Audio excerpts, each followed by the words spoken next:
Praise be to God. प्रभु की तारीफ हो। Shall we turn to the book of the Gospel of John, chapter 3, verses 27 to 30? और यूहन्ना रचित सुसमाचार उसका तीसरा अध्याय उसकी 27वीं आयत से लेकर 30वीं आयत तक हम पढ़ेंगे। We read 27 onwards. That is, John answered and said, A man can receive nothing unless it has been given him from heaven. You yourselves bear me witness that I said, I am not the Christ, but I have been sent before him. He who has the bride is the bridegroom, but the friend of the bridegroom, who stands and hears him, rejoices greatly because of the bridegroom's voice. And so, this joy of mine has been made full. He must increase, but I must decrease. यूहन्ना रचित सुसमाचार उसका तीसरा अध्याय 27वीं आयत से लेकर 30वीं आयत तक हम पढ़ेंगे। 27वीं आयत जहाँ पर इस प्रकार से लिखा है, यूहन्ना ने उत्तर दिया, जब तक मनुष्य को स्वर्ग से न दिया जाए तब तक वह कुछ नहीं पा सकता। 28 आयत, तुम तो आप ही मेरे गवाह हो कि मैंने कहा मैं मसीह नहीं परंतु उसके आगे भेजा गया हूँ। 29वीं आयत, जिसकी दुल्हन है वही दूल्हा है, परंतु दूल्हे का मित्र जो खड़ा हुआ उसकी सुनता है, दूल्हे के शब्द से बहुत हर्षित होता है। अब मेरा यह हर्ष पूरा हुआ है। 30 आयत, अवश्य है कि वह बढ़े और मैं घटूं। Praise be to God. प्रभु की तारीफ हो। Shall we bow our heads in prayer? Wonderful God, our Father, we commit this time unto you. Excuse me. Lord, help us, O God, and encourage us, O Father, that you may, in your great grace and mercy, speak to us, O Father. Let the name of the Lord be glorified, O God. Jesus, we pray, Father. Thank you, Lord. Thank you, Jesus. Mighty God, our Father, we praise you, O God, Jesus. Lord, open the eyes of our understanding, Lord. Grant us a revelation into thy word, O God. In Jesus' precious name we pray. Amen. Amen. आमीन। You know, we are all happy that a child, a son is born to us today. और हम सब आनंदित हैं कि एक बालक जो है वो आज उत्पन्न हुआ है। So, I just want to, I believe this child is a harbinger. This child is a sign of the spiritual son that is going to be born in these days. और मैं कहूंगा कि ये जो बालक उत्पन्न हुआ है ये चिन्ह है उस आत्मिक पुत्र का जो पैदा होने जा रहा है। Yesterday when I was seeking the Lord, I got that message, from the Lord, to share something concerning John the Baptist. और कल जब मैं परमेश्वर से मांग रहा था तो परमेश्वर ने मेरे मन में डाला कि मैं यूहन्ना बपतिस्मा देने वाले से संबंधित कुछ आप लोगों से बांटूं। So I was looking to that particular portion. So shall we turn to Luke chapter 3?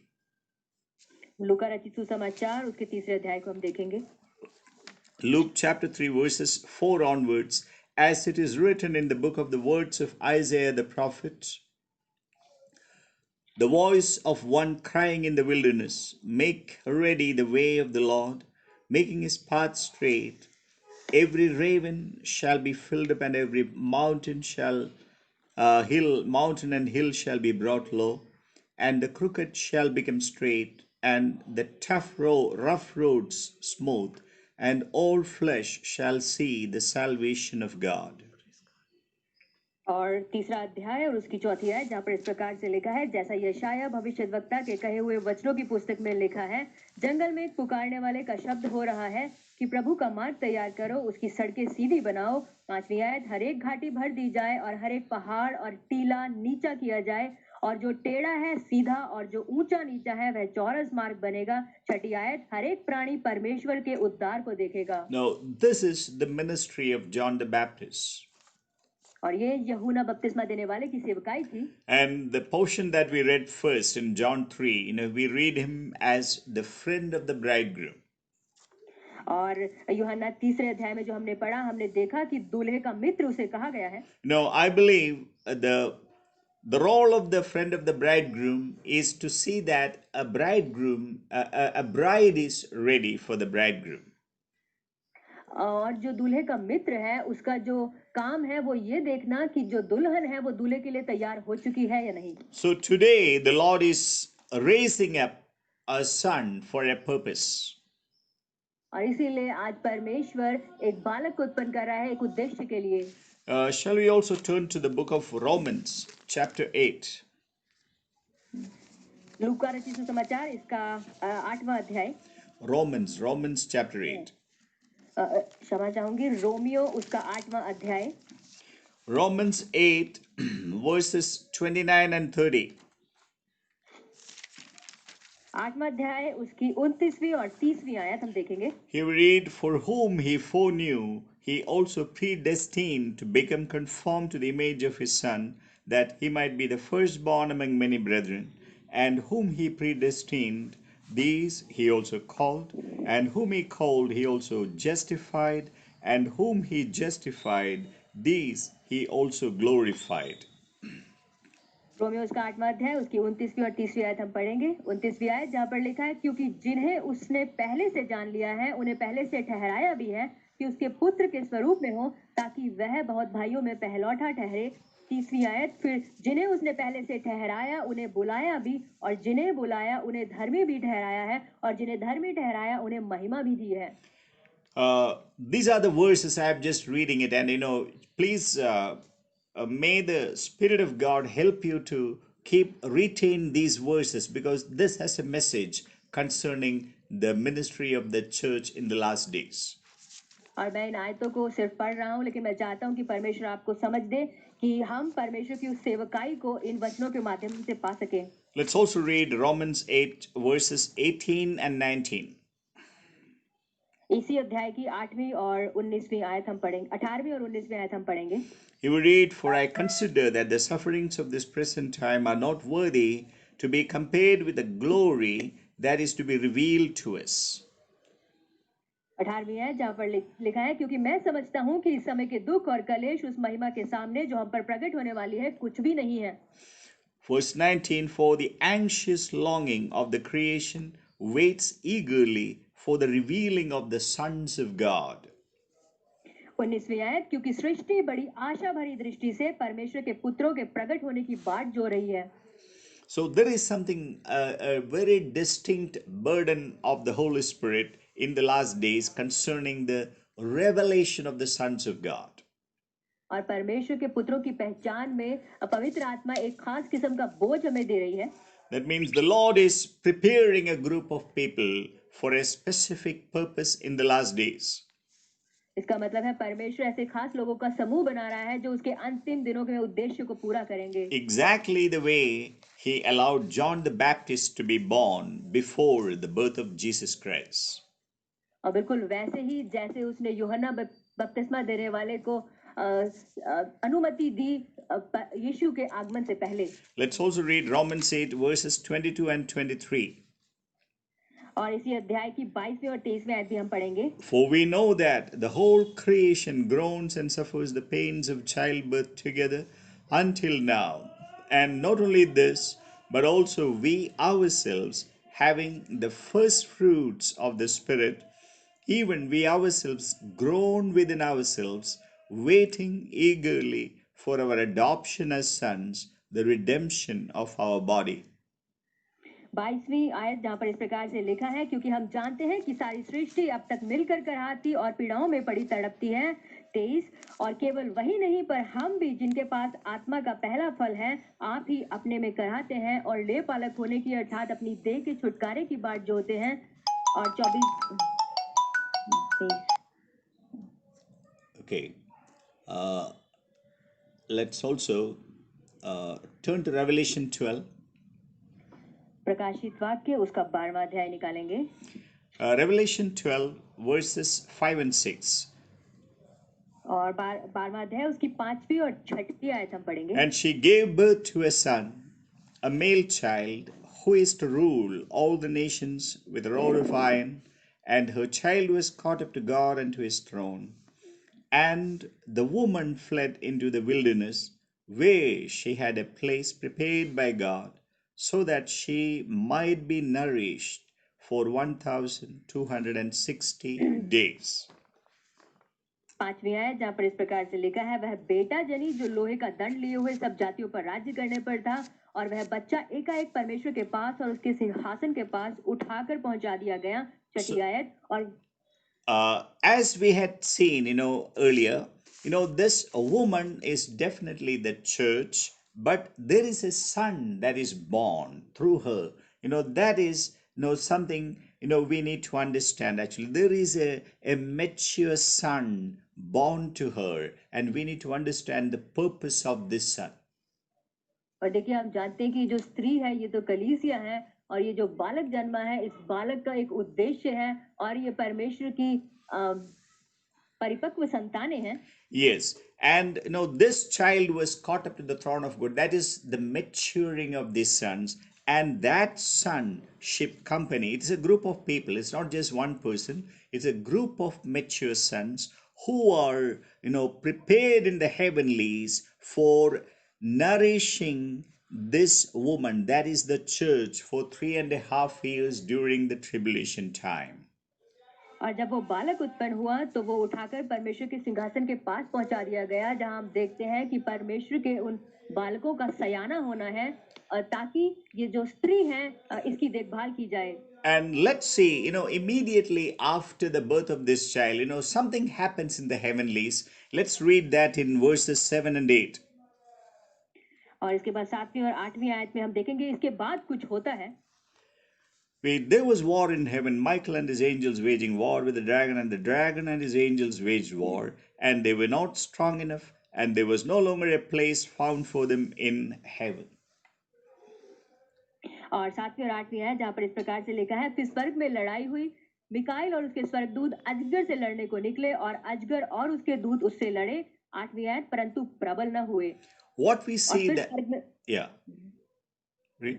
और स्वर्ग में उनके लिए फिर जगह न रही। Okay, see, what we see here is that once that mature son's company rose to the heavenlies, immediately Satan and his demonic forces were wiped out. They were defeated from the second heavens, and they were no more seen in the second heavens thereafter.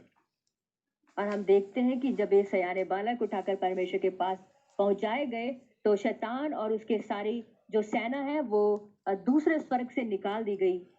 I believe there's a purpose for that. मेरा मानना है इसके पीछे एक उद्देश्य है। Because the church is actually kept in the heavenlies. क्योंकि जो कलीसिया है वो असल में स्वर्गीय स्थानों में रखी गई है। And the evil forces of darkness in the heavenlies used to inflict a lot of negative impact for the church of the Lord Jesus Christ. और ये जो शैतानी आत्माएं स्वर्गीय स्थानों में है, ये परमेश्वर की कलीसियाओं को बहुत सताव देती हैं। Now the mature sons, they are like the elders. They are like the mature ones, who are taking care of the church of the Lord Jesus Christ. और ये जो सयानी संतानें हैं, ये प्रभु यीशु मसीह की तरह उस कलीसिया की देखरेख करती हैं। So they are making the path clear for the church so that she can also become a glorious church. और ये जो सयाने लोगों का समूह है, ये उस मार्ग को समतल बनाता है, ताकि उसे सुरक्षित रख सके। Just like the first 3.5, the ministry of the Lord Jesus Christ, he built the church. और बिल्कुल वैसे ही जैसे यीशु मसीह की 3.5 साल की सेवकाई में उसने कलीसिया को बनाया। Through this sonship company, the Spirit of the Lord Jesus Christ will perfect the church during the last 3.5 years of the church age. और इन लेव पालक पुत्रों के द्वारा परमेश्वर अपनी कलीसिया की देखरेख करेगा। Praise God. प्रभु की स्तुति हो। Let's also read verse 9. And the great dragon was thrown down, the serpent of the old is called the devil and Satan, who deceives the whole world, and has thrown down to the earth, and his angels and thrown down with him. और 9वीं और 10वीं आयत जहाँ पर इस प्रकार से लिखा है, तब वह बड़ा अजगर अर्थात वही पुराना सांप जो इब्लिस है और शैतान कहलाता है और सारे संसार का भरमाने वाला है, पृथ्वी पर गिरा दिया गया, और उसके दूत उसके साथ गिरा दिए गए। I want to give you a mysterious verse in Luke 10. Look उसके 10वें अध्याय में मैं आपको एक रहस्यमय आयत बताना चाहूंगा। Chapter 10 of Luke, verse 18. 10वां अध्याय उसकी 18वीं आयत। And he said to them, that is Jesus, I was watching Satan fall from heaven like lightning. यहाँ पर इस प्रकार से लिखा है, उसने उनसे कहा, यानी कि यीशु ने, मैं शैतान को बिजली के समान स्वर्ग से गिरा हुआ देख रहा था। I believe Jesus prophetically saw the fall of Satan mentioned in, Revelation 12:9. और प्रकाशित वाक्य 12वें अध्याय की 9वीं आयत में जो लिखा है, उस बात को यीशु ने भविष्यवाणी के तौर पर कहा। And prophetically, the Lord also equipped the church in the next verse. Here we read in verse 19, Behold, I have given you authority to tread upon serpents and scorpions, and over all the power of the enemy, and nothing shall injure you. और 19वीं आयत में ही परमेश्वर ने कलीसिया के बारे में भी एक आयत कही, जहां लिखा है, देखो मैं तुम्हें सांपों और बिच्छुओं को रौंदने का और शत्रु की सारी समझ पर अधिकार दिया है। I believe this is specifically, given to this man-child company. और मैं मानता हूं कि ये सारे अधिकार परमेश्वर ने उस जन्मे हुए बालक के समूह को दिए हैं। This company is a winning company. और ये जो समूह है, ये जयवंत होने वाला समूह है। Nothing of the enemy, no power of the enemy can hurt them. और दुश्मन की कोई भी ताकत इसे रोकने ना पाएगी। So that is why we need to know more about this man-child company mentioned in Revelation 12. और इसीलिए प्रकाशित वाक्य के 12 अध्याय में जो उस समूह की बात की गई, उसके बारे में हमें अच्छे से जानना है। And we see a great victory in Revelation 12 verses 10 and 11. Let's read it quickly. So all of us, I request the church, listen very carefully. Don't feel bored and listen, because there is something mysterious the Lord is revealing to us. और इसी 12वें अध्याय की 10वीं और 11वीं आयत को हम जल्दी से पढ़ेंगे। मैं चाहूंगा पूरी कलीसिया ध्यान से सुने, आप बोरियत महसूस ना करें। Verse 10, And I heard a loud voice in heaven saying, Now the salvation and the power and the kingdom of our God and the authority of his Christ have come. For the accuser of our brethren has been thrown down, who accuses them before God day and night. और 10वीं आयत जहाँ पर लिखा है, फिर मैंने स्वर्ग से यह बड़ा शब्द आते हुए सुना, अब हमारे परमेश्वर का उद्धार और सामर्थ्य और राज्य और उसकी महिमा मसीह का अधिकार प्रकट हुआ है, क्योंकि हमारे भाइयों का दोष लगाने वाला, जो रात दिन हमारे परमेश्वर के सामने उन पर दोष लगाया करता था, गिरा दिया गया है। Blessed saints, this is a win-win situation for the church. और आशीषित संतों, ये कलीसियाओं के लिए जीतने वाली परिस्थिति है। This never happened, all through the 2000 years of Christian history. और मसीही इतिहास के 2000 सालों के दौरान भी ये ऐसी घटना नहीं हुई। In the fag end of the church of the Lord Jesus Christ on this earth, this is going to happen. और यीशु मसीह की कलीसिया के अंतिम दिनों में ये चीज होगी। And what is really happening, see, every time there is a great discouraging ministry of Satan that used to, prevent the church from maturing. और देखिए, शैतान की निराश करने वाली ऐसी सेवकाई हमेशा होती थी जो कलीसिया को आगे बढ़ने से रोकती थी। But the Lord had a plan. लेकिन परमेश्वर की एक योजना थी। That the Lord, through the man-child company, these mature sons of God, he knocked out Satan and his evil forces from the second heavens. और परमेश्वर ने उस जन्मे हुए बालक के समूह के साथ इनके द्वारा स्वर्ग के स्थानों में जितनी भी शैतानी आत्माएं थी, उनको निकाल दिया। What could be the end result? और देखिए, अंतिम परिणाम क्या हो सकता है? The result is that an uninterrupted progress of the church into glory and holiness. इसका मतलब है कलीसिया की बिना रुके हुए तरक्की, जो कि परमेश्वर की महिमा है। So that is exactly what is going to happen in the last days. और बिल्कुल यही चीज है जो अंत के दिनों में होने जा रही है। The discouraging tactics of Satan will not work there now. शैतान की निराश करने वाली नीतियां अब और न चलेंगी। And verse 11 says, concerning this people, and they overcame him because of the blood of the Lamb and because of the word of their testimony, and they did not love their life even to death. और 11वीं आयत जहाँ पर लिखा है, वे मेमने के लहू के कारण और अपनी गवाही के वचन के कारण उस पर जयवंत हुए, और उन्होंने अपने प्राणों को प्रिय न जाना, यहाँ तक कि मृत्यु भी सह ली। Remember, first of all, they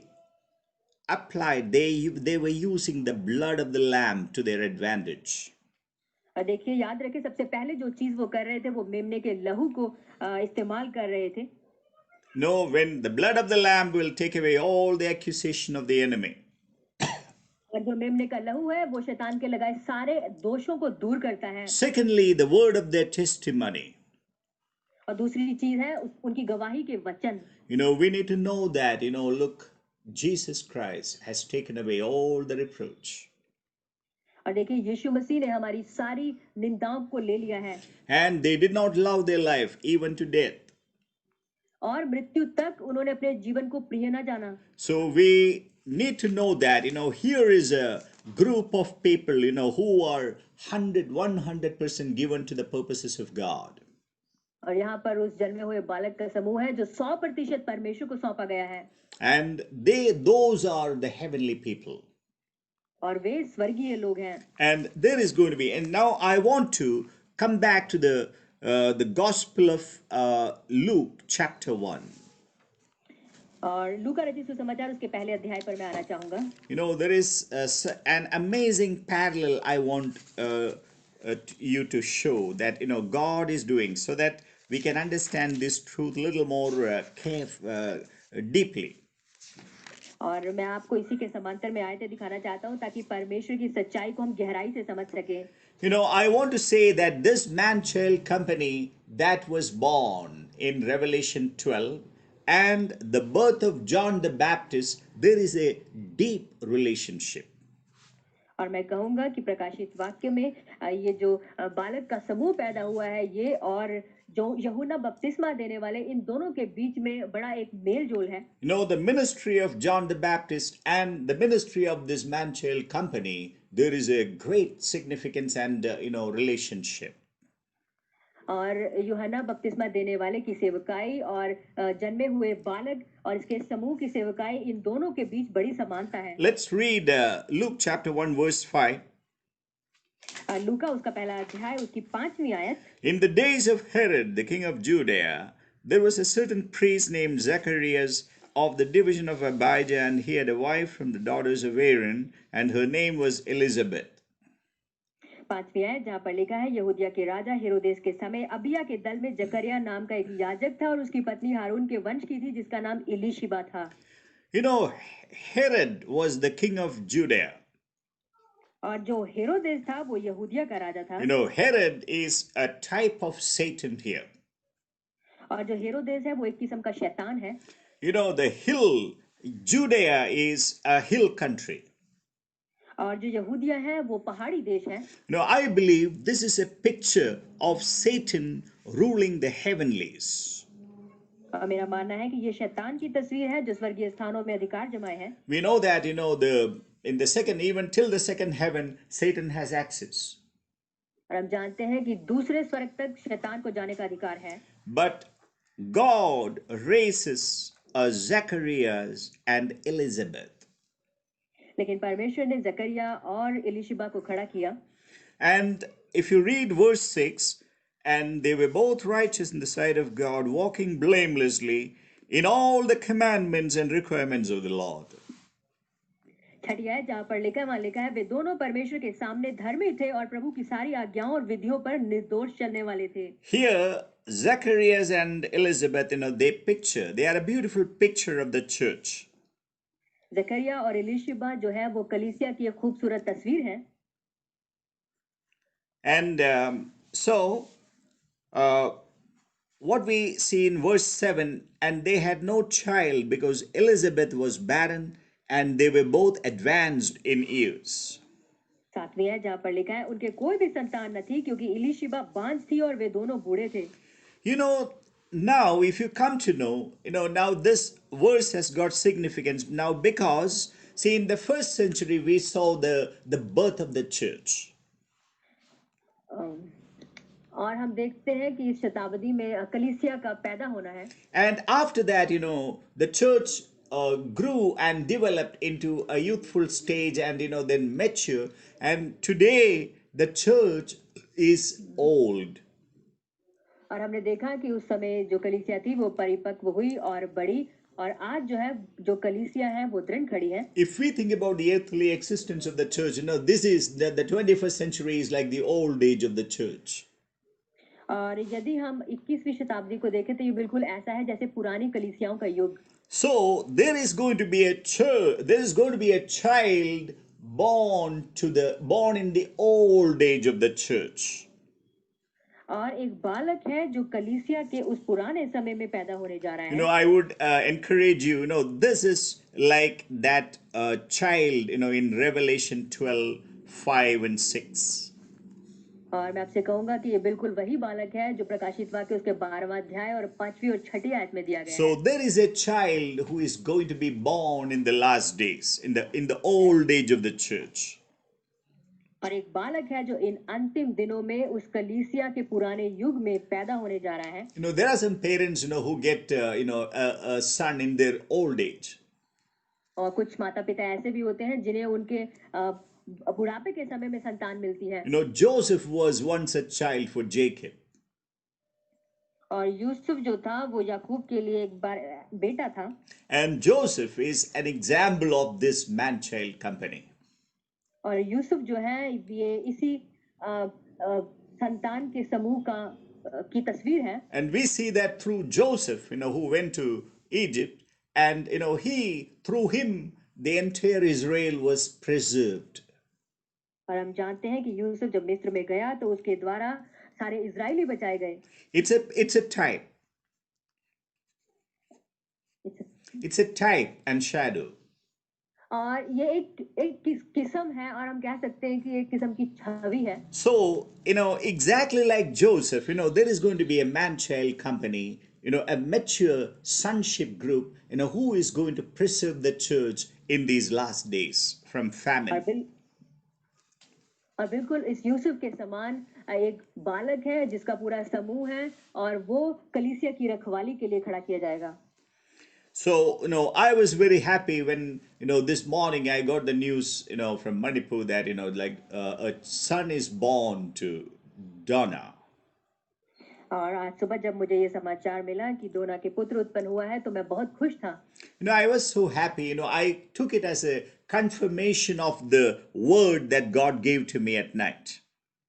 और मैंने इसे उस परमेश्वर की तरफ से एक निश्चितता मानी जो वचन परमेश्वर ने मुझे कल रात दिया। We are really, as a church, we are really blessed because God is so compassionate and He is so kind to us that He gives us, the burden of His heart. और देखिए कलीसिया होते हुए हम इतने आशीषित हैं और वो परमेश्वर जो करुणामयी है कि वो हम पर अपने बोझ को प्रकट करता है। So, I consider that like a harbinger. It's like a sign for that spiritual son who is going to be born. और मैं इस बालक को उस आने वाले बालक के का एक चिन्ह मानता हूँ। Now let's see what was really happening with Zechariah. And we read in verses 8 and 9 that it came about while he was performing his priestly service before God in the appointed order of his division, according to the custom of the priestly office, he was chosen by Lord to enter the temple of the Lord and burn incense. और 8वीं आयत जहाँ पर लिखा है जब वह अपने दल की पारी पर परमेश्वर के सामने याजक का काम करता था। 9वीं आयत तो याजकों की रीति के अनुसार उसके नाम पर चिट्ठी निकली कि प्रभु के मंदिर में जाकर धूप जलाए। This was actually the day of atonement. और ये पश्चाताप के दिन थे। And the day of atonement, the high priest goes and burns the incense in the most holy place. और पश्चाताप के समय में याजक जो है वो अति पवित्र स्थान में जाकर धूप जलाता है। So where was Zacharias? और जकरिया कहाँ था? He was in the most holy place. जकरिया जो था वो अति पवित्र स्थान में था। What is the picture? ये कौन सी तस्वीर है? The church has to move into the most holy place. और ये है कलीसिया को अति पवित्र स्थान में दाखिल होना है। Only then the conception of this son will take place. और तभी इस बालक का पैदा होना शुरू होगा। It is so important. ये बहुत जरूरी है। When I read this portion and I was so much, thrilled in my heart. Oh, what a wonderful revelation it is. और देखिए जब मैंने इस वचन को पढ़ा तो मैं अपने हृदय में बहुत आनंदित था कि ये कितना अच्छा प्रकाशन है। So all those who are in the outer court have to move into the holy place. हर एक जन जो अभी बाहरी आंगन में है उसे अंदर प्रवेश करना है, And from the holy place, we need to move into the most holy place. और फिर उस पवित्र स्थान से हमें अति पवित्र स्थान में दाखिल होना है। At least a good quality of Christians, we need to move into the most holy place. और देखिए अच्छे किस्म के मसीहियों के लिए हमें उस अति पवित्र स्थान में प्रवेश करना है। And we read in verse 10, and the whole multitude of the people were in prayer outside at an hour of the incense offering. 10वीं आयत में पढ़ते हैं कि धूप जलाने के समय लोगों की सारी मंडली बाहर प्रार्थना कर रही थी। We need to know that, to entering into the most holy place, and it was a very dreadful thing even for the priests. और देखिए अति पवित्र स्थान में दाखिल होना एक याजक के लिए भी बड़ी भयानक बात थी। If there was any unconfessed sin in that priest, and that priest would be smitten in the most holy place, so for which a chain was, a rope was tied to his leg, so that he has to be dragged out in case if he is smitten by the Lord in the most holy place. और देखिए यदि उस याजक के जीवन में कोई ऐसा पाप है जिसका उसने अंगीकार नहीं किया और वो अति पवित्र स्थान में दाखिल होता है तो वो मर सकता था, इसीलिए उस याजक के पांव में एक रस्सी डाली जाती थी कि यदि ऐसा हो तो वो बाहर निकाल लिया जाए। So that was the situation in the old covenant. और पुराने नियम में ये परिस्थिति थी। But hallelujah, in the new covenant it has changed. The situation is different because of the Lord Jesus Christ. Hallelujah, लेकिन नई वाचा में प्रभु यीशु मसीह की वजह से ये परिस्थितियां बदल चुकी हैं। We read that Jesus Christ has opened up a new and living way for us, that we can enter into the Holy of Holies. और हम जानते हैं कि परमेश्वर ने हमारे लिए एक नया और जीता हुआ मार्ग खोला है कि हम अति पवित्र स्थान में दाखिल हो सके। That's what we read in the book of Hebrews. और ये हम इब्रानियों की पुस्तक में पढ़ते हैं। So what we see, this whole multitude of the people in prayer outside it, that shows a church that is groaning and travailing for something that was to happen in the life of Zechariah, the church. और हम देखते हैं कि जो बाहर खड़ी मंडली है वो कैसे प्रार्थनाओं में जुटी हुई है, वो बिल्कुल ऐसे ही कि जैसे कलीसिया जो है वो परमेश्वर से विनती करती है। So it is when we groan, it is when we travail that we can receive that spirit of sonship. और देखिए जब हम विनती और प्रार्थना आहे भर भर के करते हैं तभी हमें परमेश्वर से वो ले पालक का आत्मा मिलता है। And we read in Romans 8 22, and 23, we read that Romans 8 22 and 23. For we know that the whole creation groans and suffers the pains of childbirth together until now. And not only this, but also we ourselves, having the first fruits of the Spirit, even we ourselves groan within ourselves, waiting eagerly for our adoption as sons, the redemption of our body. और बिल्कुल यही बात हम Romeo उसके 8वें अध्याय उसकी 22वीं और 23वीं आयत में भी पढ़ते हैं, जहां लिखा है कि सारी सृष्टि अब तक मिलकर कराहती और पीड़ाओं में पड़ी तड़पती है। 23वीं आयत, और केवल वही नहीं पर हम भी जिनके पास आत्मा का पहला फल है, आप ही अपने में कराहते हैं और ले पालक होने की अर्थात अपने देह के छुटकारे की बाट जोहते हैं। One thing is very clear, that at the time of Jesus Christ we will be like him. और देखिए एक चीज तो बहुत स्पष्ट है कि यीशु मसीह के आगमन पर हम उसके समान होंगे। That is a normal truth. ये एक साधारण सच्चाई है। But there is something which is, even almost unknown to the church. और देखिए कुछ ऐसा भी है जिसके बारे में कलीसिया अभी जानती नहीं। But God is revealing this truth in the last days. लेकिन परमेश्वर इन अंत के दिनों में इस सच्चाई को प्रकट कर रहा है। As I had mentioned that there were two phases of ascension of the Lord Jesus Christ. और जैसा कि मैंने कहा कि यीशु मसीह के स्वर्गारोहण के 2 चरण थे। One was a secret ascension. और एक तो था जो गुप्त रूप से उसका स्वर्गारोहण हुआ। And there was another one, was the general, the public. He ascended in the public view of around 500 witnesses. और जो दूसरा था वो 500 लोगों की उपस्थिति में सामान्य तौर पर स्वर्ग पर उठाया जाना हुआ। I believe even in the return of the Lord Jesus Christ there is going to be two phases. मेरा मानना है कि यीशु मसीह के आगमन में भी इसी प्रकार से 2 चरण होंगे। There is going to be a secret coming. और एक तो उसका गुप्त रूप से आना होगा। That is to receive the sonship company. और वो उस ले पालक की समूह को लेने के लिए, because that is going to be a rapture. Remember, don't forget this. और देखिए वही है जो उठाए जाने का समय होगा, आप ये भूले नहीं। There is a secret rapture, and that is to take the sonship company and prepare them in the heavenlies. और एक तो गुप्त रूप से उसका आगमन है जहां पर वो ले पालक संतानों को उठा करके ले जाएगा ताकि उन्हें तैयार कर सके। And they will be a transfigured company. और वो अ, Transfigured, then their nature changes. और वो ऐसे समूह होगा जिनके स्वभाव बदले हुए होंगे। You know, just like Jesus after the birth, after his resurrection, he appeared to the disciples. Same way, they will also look like when they come back.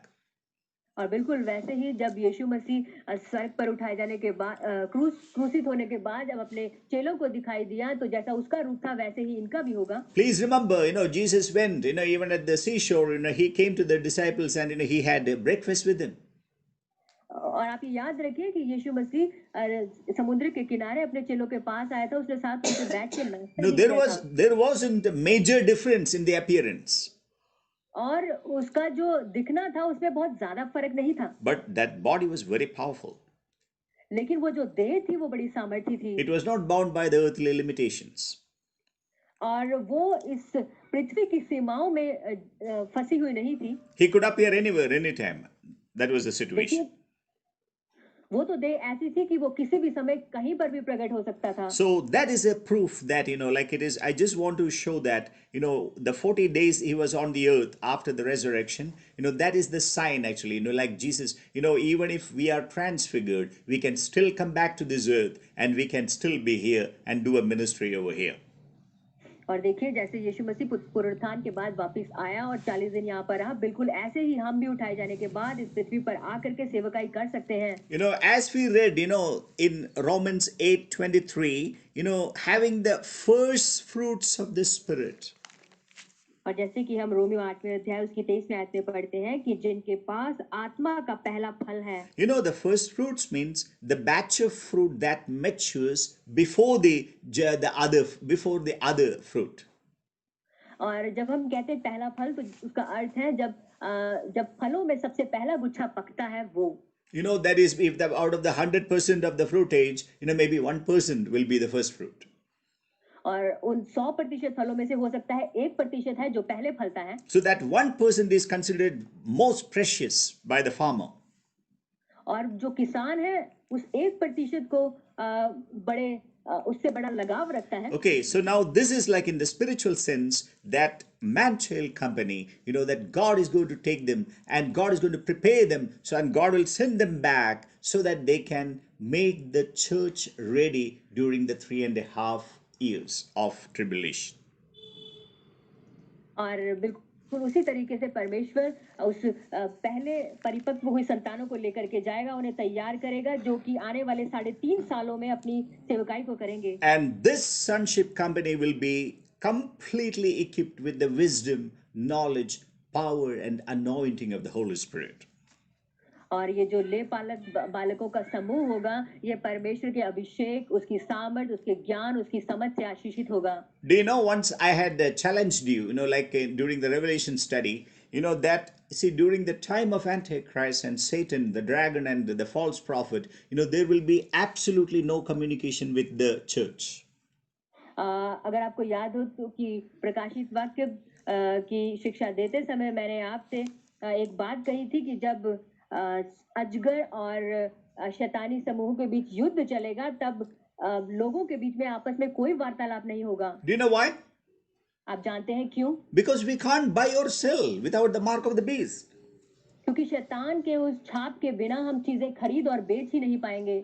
And there is no television, there is no internet, nothing, absolutely nothing. और ना कोई television होगा, ना internet होगा, कुछ भी नहीं होगा। In such a situation, the church can be a disaster, because and we can easily be, captured by the forces of darkness. और देखिए ऐसे समय में कलीसिया जो है वो भयानक तौर पर खतरनाक हो सकती है क्योंकि Because the entire, because we should know that, there will be, like CC cameras and everything, yeah, and our, eyes and everything will be scanned, and it will be very easy for the government to, just, to locate a person, anyone for that matter. और देखिए तकनीकों के माध्यम से चाहे वो CCTV scan है सरकार के लिए बहुत आसान होगा कि वो हमें आसानी से ढूंढ पाए हम कहाँ हैं So how can the church be safeguarded in those hours? और ऐसे समय में कैसे चर्च की रखवाली की जाएगी These mature sons will lead and guide the church in those days. और ये जो सयाने हुए बालक होंगे ये कलीसियाओं की अगुवाई करेंगे ऐसे समय में That's why I said, suppose if there is an attack by the anti-Christian forces in a particular place, these sons can, with their prophetic insight, with their spirit of knowledge, they can warn the church and take the church away to another place. और मान लीजिए यदि कलीसियाओं पर आक्रमण होने वाला हो तो ये जो ले पालक संतानों का समूह होगा ऐसे समय में ये कलीसियाओं पे भविष्यवाणी करके उन्हें सुरक्षित स्थान पर भेज सकते हैं And remember, that is a vital ministry which should be established in the last days, particularly during the tribulation times. और देखिए ये बहुत महत्वपूर्ण सेवकाई है खासतौर पर जो सताव के समय में तैयार की जानी चाहिए And let's also read verses, Luke 1, verses 11 to 13. और लूका रचित सुसमाचार उसका पहला अध्याय उसकी 11वीं आयत से लेकर 13वीं आयत तक हम And an angel of the Lord appeared to him, standing on the right hand of the altar of incense. And Zacharias was troubled when he saw him, and the fear gripped him. But the angel said to him, "Do not be afraid, Zacharias, for your petition has been heard, and your wife Elizabeth will bear you a son, and you will give him the name John." 11वीं आयत जहाँ पर लिखा है उस समय प्रभु का एक स्वर्गदूत धूप की वेदी की दाहिनी ओर खड़ा हुआ उसको दिखाई दिया 12वीं आयत जकरिया देखकर घबराया और उस पर बड़ा भय छा गया अगली आयत परंतु स्वर्गदूत ने उससे कहा हे जकरिया भयभीत ना हो क्योंकि तेरी प्रार्थना सुन ली गई और तेरी पत्नी इलिशिबा से तेरे लिए एक पुत्र उत्पन्न होगा और तू उसका नाम यूहन्ना रखना When did it happen? ये कब हुआ First of all, somebody moved into the Holy of Holies. सबसे पहले तो कोई अति पवित्र स्थान में दाखिल हुआ And we found the church groaning and travailing. और हमने देखा कि कलीसिया बाहर खड़ी हुई विनती प्रार्थनाएं कर रही थी And that is exactly the time that resulted in the conception of this child. और ये वो समय था जिस समय ये बालक उसके गर्भ में आया And we have also come to such a poignant moment in the history of the church. और कलीसिया के उस इतिहास में हम भी एक महत्वपूर्ण चरण पे पहुंचे And God is a perfect timer of events. परमेश्वर जो है वो घटनाओं को बिल्कुल सही समय पर करने वाला है Nothing takes him by surprise.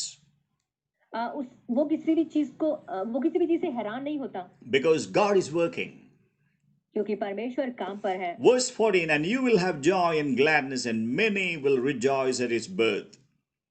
14वीं आयत तुझे आनंद और हर्ष होगा और बहुत लोग उसके जन्म के कारण आनंदित होंगे Just like John the Baptist, the birth of this man-child company is going to bring joy and gladness and rejoicing, in the church. और बिल्कुल इस यूहन्ना बपतिस्मा देने वाले के जन्म की तरह इस लेपालक समूह के जन्म पर लोगों को बहुत आनंद होगा And we also read in verse 15, for he will be great in the sight of the Lord, and he will drink no wine or liquor, and he will be filled with the Holy Spirit while yet in his mother's womb. और 15वीं आयत जहाँ पर लिखा है क्योंकि वह प्रभु के सामने महान होगा और दाखरस और मदिरा कभी न पिएगा और अपनी माता के गर्भ ही से पवित्र आत्मा से परिपूर्ण हो जाएगा Today this is happening. आप जानते हैं ये अभी हो रहा है There is a generation God is going to raise up in this hour. और एक ऐसी पीढ़ी है जो परमेश्वर इन दिनों में खड़ा करने जा रहा है We normally call them the Joshua generation. साधारण तौर पर हम उन्हें यहोशू की पीढ़ी कहते हैं In Matthew 1, there is one generation missing in the genealogy of Jesus Christ. और यदि आप मत्ती रचित सुसमाचार पहला अध्याय देखें तो आप उसमें देखेंगे यीशु की वंशावली में एक पीढ़ी है जो गायब है And that generation is this Joshua generation. और यही वो पीढ़ी है जो यहोशू की पीढ़ी है And that generation is going to be born. और वो पीढ़ी जन्म लेगी We need to know that, that Satan, the dragon, is very much against this child to be born. और हम ये जान लें कि जो शैतान है वो इस बालक के पैदा होने के बहुत विरोध में है। So this child will not be affected by the addictions of this world. और लेकिन ये जो बालक है ये इस दुनिया के लतों से दुनिया की लतों का उस पर कोई प्रभाव ना होगा। No liquor, no wine, and no tobacco, no drugs, nothing. ना कोई मदिरा, ना कोई तंबाकू और ना ही कोई अन्य मादक वस्तु। They are going to be a wonderful generation. और ये एक अद्भुत पीढ़ी होगी। And they will be filled with the Holy Spirit while yet in his mother's womb. और जब वो अपनी माता के गर्भ में ही होंगे तो वो पवित्र आत्मा से परिपूर्ण होंगे। How amazing it is. This we need to take care of the generation that is being born. और देखिए ये कितना अद्भुत है, हमें इस पीढ़ी की जो पैदा होने जा रही है देखभाल करनी है। And verse 16, and he will turn back many of the sons of Israel to the Lord their God. 16वीं आयत जहाँ पर लिखा है और इजराइलियों में से बहुतेरों को उनके प्रभु परमेश्वर की ओर ये फेरेगा। I just want you to draw your attention to Revelation 12 and verse 6. प्रकाशित वाक्य उसका 12वां अध्याय उसकी 6ठी आयत पे मैं आपका ध्यान दिलाना चाहता हूँ। We read, and the woman fled into the wilderness. The woman is a church, and the wilderness is a place appointed by God for her. और देखिए लिखा है और वह स्त्री उस जंगल को भाग गई। जो स्त्री है वो कलीसिया है और जंगल जो है वो परमेश्वर के द्वारा नियुक्त कलीसिया के लिए जगह है। It's not a specific place. It's a place where the Spirit of God will guide them. और ये कोई खास जगह नहीं है, लेकिन ये ऐसी जगह जहाँ पे परमेश्वर का आत्मा उनकी अगुवाई करेगा। And it says where she had a place prepared by God so that she might be nourished for 1260 days. और लिखा है उस जंगल को भाग गई जहाँ परमेश्वर की ओर से उसके लिए एक जगह तैयार की गई थी कि वह वहाँ 1260 दिन तक पाली जाए। We read more than one place in Revelation 12. We read, where she has a place prepared, where she will be nourished. और हम एक और जगह पढ़ते हैं जहाँ पर लिखा है कि वो ऐसी जगह भेजी गई जहाँ जो जगह उसके लिए तैयार की गई थी ताकि वो पाली जाए। What is the meaning of being nourished? और पाले जाने का अर्थ क्या है? She being nourished means the church being fed with the spiritual manna. और वो पाली जाए का अर्थ है कि कलीसिया को आत्मिक मन्ना मिले। The church being led into the ways of the Lord. और कलीसिया परमेश्वर के तरीकों से चले। That is exactly what we read in Luke 1:16, and he will turn back many of the sons of Israel to the Lord their God. और यही हम लूका पहला अध्याय 16वीं आयत में पढ़ते हैं कि वो 72 को प्रभु परमेश्वर की ओर फेरेगा। And an interesting verse 17, and it is he who will go as a forerunner before him in the spirit and power of Elijah. Look 1:17. और उसका 17वीं है जहाँ पर लिखा है वह एलिया की आत्मा और सामर्थ्य में होकर उसके आगे आगे चलेगा कि पितरों का मन बाल बच्चों की ओर फेर दे। Okay, enough. This child, he is going to be a forerunner, before him, before the Lord in the spirit and power of Elijah.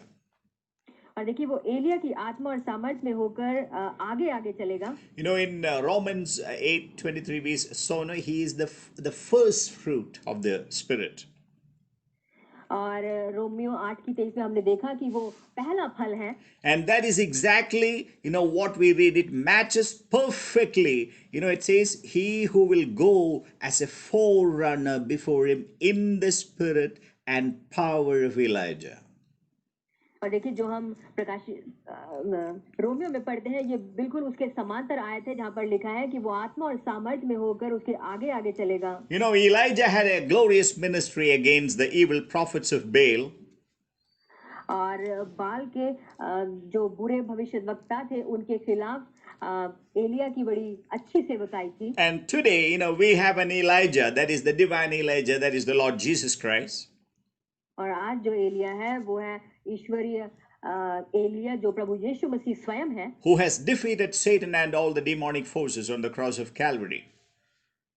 और जिसने कलवरी क्रूज पर शैतान और उसकी सारी सेना को हरा दिया है। And this son will be born in the anointing of the power of the Lord Jesus Christ.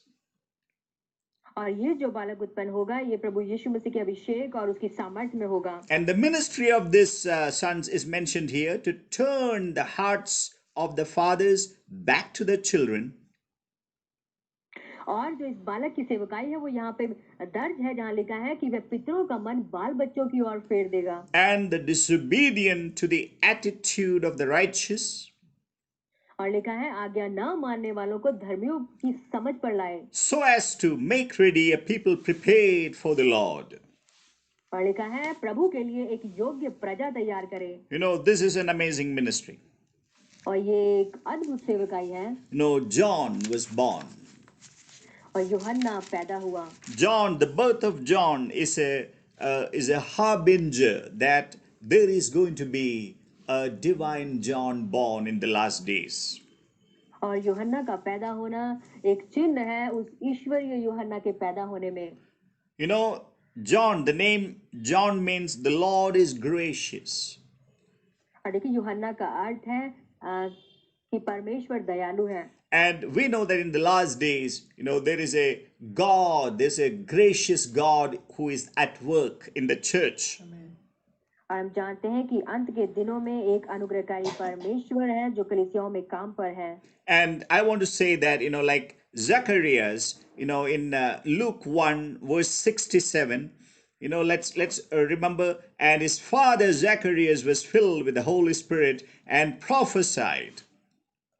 और इसी अध्याय की यदि 67 आयत हम देखें तो वहां पे लिखा है उसका पिता जकरिया पवित्र आत्मा से परिपूर्ण हो गया और भविष्यवाणी करने लगा। I told you, Zechariah and Elizabeth, they are the type of the church.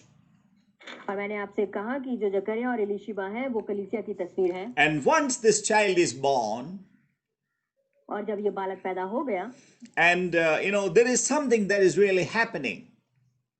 और कुछ चीज है जो अब हो रही है। Zacharias was filled with the Holy Spirit and began to prophesy.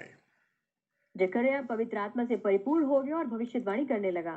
So, and he says, you know, blessed be the Lord God of Israel, for he has visited us and accomplished redemption for his people. 68 आयत जहाँ पर लिखा है प्रभु इस्राएल का परमेश्वर धन्य हो क्योंकि उसने अपने लोगों पर दृष्टि की और उनका छुटकारा किया है। And verse 69, and has raised up a horn of salvation for us in the house of David his servant. और उसे अगली आयत जहाँ पर लिखा है और अपने सेवक दाऊद के घराने में हमारे लिए एक उद्धार का सींग निकाला। Verse 70, and he spoke by the mouth of his holy prophets and from of old. Verse 71, salvation from our enemies and from the hand of all who hate us. 70 और 71 आयत जहाँ पर लिखा है जैसा उसने अपने पवित्र भविष्यद्वक्ताओं के द्वारा जो जगत के आदि से होते आए हैं कहा था, अर्थात हमारे शत्रुओं से और हमारे सब बैरियों के हाथ से हमारा उद्धार किया है। You know, Revelation 12 verse 10. प्रकाशित वाक्य उसका 12वां अध्याय उसकी 10वीं आयत।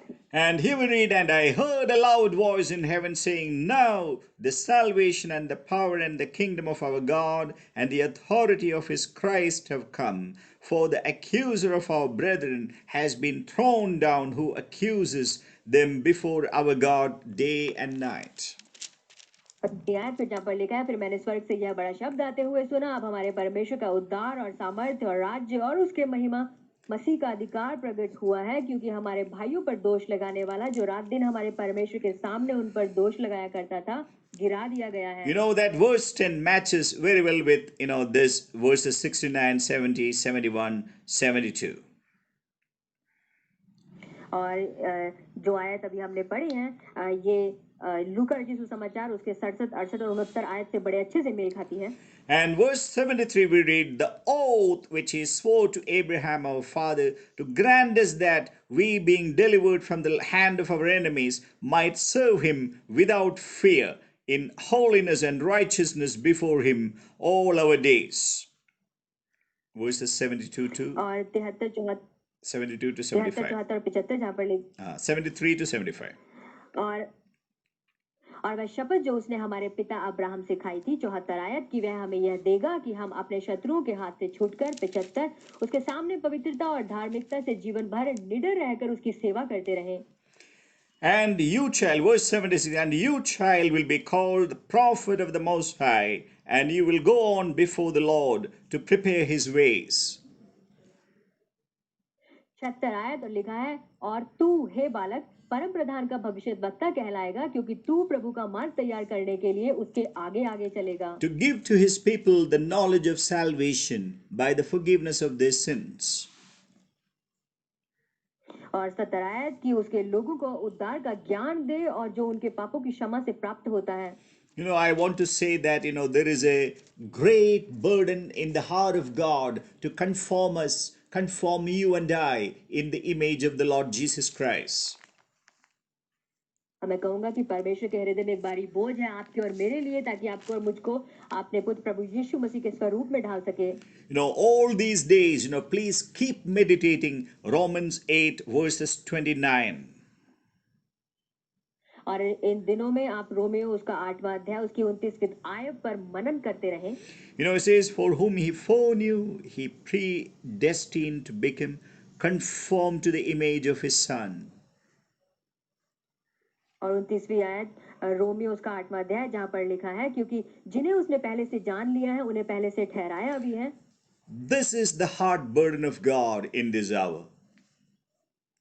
और यही इस समय में परमेश्वर के हृदय का बोझ है. Because he wants to conform us in the image of the Lord Jesus Christ. क्योंकि वो हमें यीशु मसीह के स्वरूप में ढालना चाहता है, that he might be the firstborn among many brethren. ताकि वह बहुत भाइयों में पहलौठा ठहरे. That means Jesus became the first son.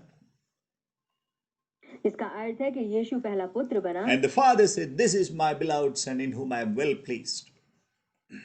और पिता ने कहा कि यही मेरा प्रिय पुत्र है जिसमें मैं आनंदित हूँ. And in these last days, God is going to raise up a company of sons. It will include daughters also. Don't be gender biased. And and sons and daughters. And the Lord will see. Lord will be greatly pleased with that company. और इन दिनों में परमेश्वर ऐसे पुत्र और पुत्रियों को की संगति को खड़े करेगा जिसमें परमेश्वर आनंदित होगा. And we see in verse 31 of Romans, 8:31, what shall we say to these things? If God is for us, who is against us? और रोमियो उसका 8वां अध्याय 31वीं आयत, जहाँ पर लिखा है, अतः हम इन के विषय में क्या कहें? यदि परमेश्वर हमारी ओर है तो हमारा विरोधी कौन हो सकता है? Okay, so this is an oath that God is giving. और ये वो शपथ है जो परमेश्वर लेता है. So we need to know that, dear children of God, that there is an oath, in which he swore to Abraham our father, that is concerning the sonship Isaac. और यही शपथ जो उसने अब्राहम को दी उसके पुत्र इसहाक के बारे में. We know that in Isaac the whole earth shall be blessed. जानते हैं कि इसहाक में सारी वंशावलियां आशीषित होंगी. That is the Lord Jesus Christ. वो प्रभु यीशु मसीह है. And through the Lord Jesus Christ, the Lord is raising up a sonship company. और प्रभु यीशु मसीह के द्वारा परमेश्वर उन लेपालक लोगों का समूह खड़ा कर रहा है. Luke 1:78, we read, because of the tender mercy of our God, with which the sunrise, that sunrise, S is capital here, the sunrise from on high shall visit us. और लूका उसका पहला अध्याय उसकी 78 आयत, जहाँ पर लिखा है, यह हमारे परमेश्वर की उसी बड़ी करुणा से होगा जिसके कारण ऊपर से हम पर भोर का प्रकाश उदय होगा. And to shine upon those who sit in darkness and the shadow of death, to guide our feet into the way of peace. और से अगली आयत जहाँ पर लिखा है कि अंधकार और मृत्यु की छाया में बैठने वालों को ज्योति दे और हमारे पांव को कुशल के मार्ग में सीधे चलाए. Let's also read Malachi chapter 4 verse 2. Malachi उसका 4था अध्याय उसकी 2री आयत हम पढ़ेंगे. There's a beautiful reference here. But for you who fear my name, the Son of Righteousness will rise with healing in its wings, and you will go forth and skip about like calves from the stall.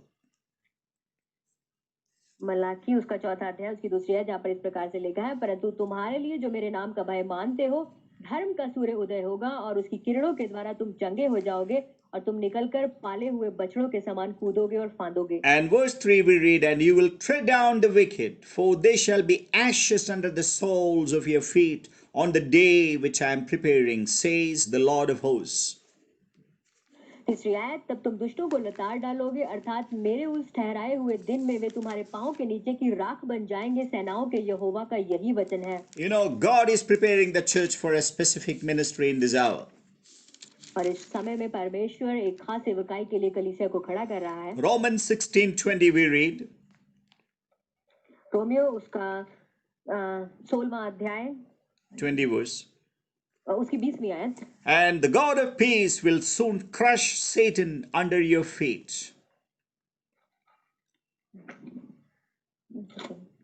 16वां अध्याय उसकी 20वीं आयत, जहां पर लिखा है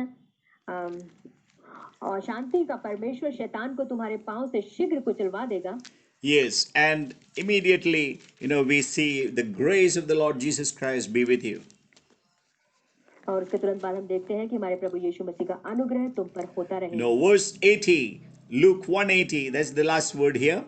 And the child continued to grow and become strong in spirit, and he lived in the deserts until the day of his public appearance to Israel. 80 आयत लूका उसके पहले अध्याय की, जहाँ लिखा है और वह बालक बढ़ता और आत्मा में बलवंत होता गया और इजराइल पर प्रकट होने के दिन तक जंगलों में रहा। This son is in the wilderness. और ये जो पुत्र है ये जंगल में है। That is a place which God has appointed to train this sonship company. और ये वो जगह है जो परमेश्वर ने नियुक्त की है इस ले पालक के समूह को प्रशिक्षण देने के लिए। And because this company, this group of mature sons will have to take care of the church during the time of tribulation for 3.5 years. क्योंकि इस ले पालक संतानों के समूह को उस 3.5 वर्ष के सताव के समय में कलीसिया की देखभाल करनी है। Oh, may the Lord bless us. और परमेश्वर हमें आशीष दे। We really need the mercies of the Lord. हमें सच में परमेश्वर की दया की जरूरत है। We need the blessings of the Lord. हमें परमेश्वर की आशीष की जरूरत है। So what we have seen here is, और देखिए जो आज हमने यहाँ देखा है, there is a lot of similarity between the ministry of John the Baptist and the last days, the many-membered sonship company and their ministry.